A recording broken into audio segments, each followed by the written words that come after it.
আসসালামু আলাইকুম, কেমন আছেন সবাই? আবার আপনাদের মাঝে আমি চলে আসলাম খুবই মজার একটি রান্না দিয়ে। আজকে আমি আপনাদেরকে আলুর ঘাটি করে দেখাবো ডিম দিয়ে। তো তার জন্য আমার 2টা ডিম লাগবে। তো প্রথমে আমি ডিম 2টাকে ভেঙে নেব ভালো করে। তো ডিম 2টা আমি খুব ভালোভাবে ভেঙে নিয়েছি।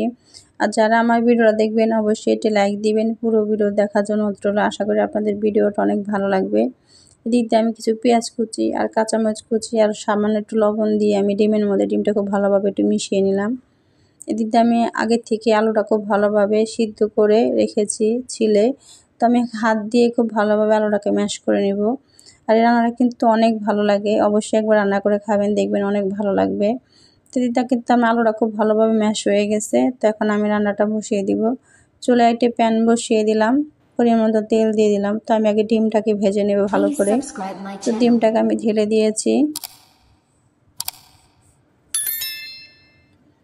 খুব ভালোভাবে ডিমটাকে আমি 4-5টা ছড়িয়ে দিয়ে এখন আমি ডিমটাকে আর কি ভাজ দিয়ে নিব।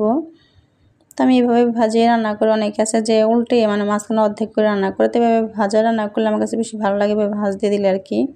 তো ডিমটা খুব ভালোভাবে ভাজা হয়ে গেছে। আমি একটু মানে টুকরো করে নিয়েছি, এখানে আমি 4টা টুকরো করে নিয়েছি। তো ডিমটা ভাজা হয়ে গেছে, আমি নামিয়ে নিলাম। এখানে আমি চুলায় একটি প্যান বসিয়ে দিয়ে পরিমাণ মতন তেল দিয়ে এখানে আমি 3টা পেঁয়াজ কুচি দিয়ে দিলাম। আর আমি এখানে 2টা তেজপাতা দিয়েছি ছোটো সাইজের। আমি আর কোনো বেশি বাড়তি কোনো মশলা দিব না, এটা এমনিতেই অনেক ভালো লাগে রান্নাটা।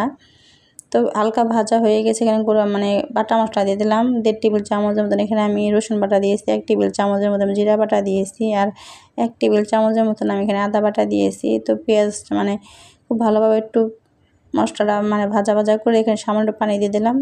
একটু স্বাদ মতন লবণ দিয়ে দিলাম 1 টেবিল চামচের মতন। আমি এখানে হলুদের গুঁড়ো দিয়েছি 1 টেবিল চামচের মতন। আমি এখানে মরিচের গুঁড়ো দিয়েছি আর দিয়েছি আমি 1/2 টেবিল চামচের মতন ধনিয়ার গুঁড়ো। তো খুব ভালোভাবে কিন্তু আমি মশলাটাকে আর কি কষিয়ে নেব। তো খুব ভালোভাবে কিন্তু মশলাটা আমার কষানো হয়ে গেছে। এখন আমি ম্যাশ করে আলুটা দিয়ে দিব এখানে। আলুটা দিয়েও আমি মশলার সাথে অনেকক্ষণ কষাবো।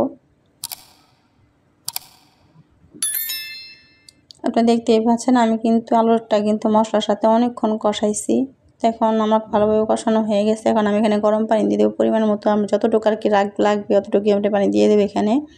তো পানিটা দিয়ে খুব ভালোভাবে একটু না দিচ্ছি। পানিটা দেওয়ার সাথে সাথে যে আলুটা দলা পাকে আছে এটা আর কি ডালের মতন আর কি ছড়িয়ে যাবে। দেখতেই পাচ্ছেন আমার কিন্তু এটা হয়ে গেছে। তো আমি ঢাকনাতে ঢেকে দিলাম কিছুক্ষণের জন্য। তারপর ফিরে এলাম কিছুক্ষণ পরে, আমার ভালো করে এটা কিন্তু ফুটে উঠেছে। তো একটু মিশিয়ে দিচ্ছি। এখানে আমি 4টা কাঁচামরিচ দিয়েছি, একটু মুখটা ফিরে রেখেছি।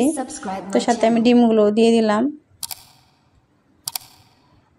তো ডিমগুলো একটু ভালোভাবে নাড়া দিয়েছি আমি, কিছুক্ষণ আবার ঢাকনা দিয়ে ঢেকে দিব। তো ফিরে এলাম আবার কিছুক্ষণ পরে।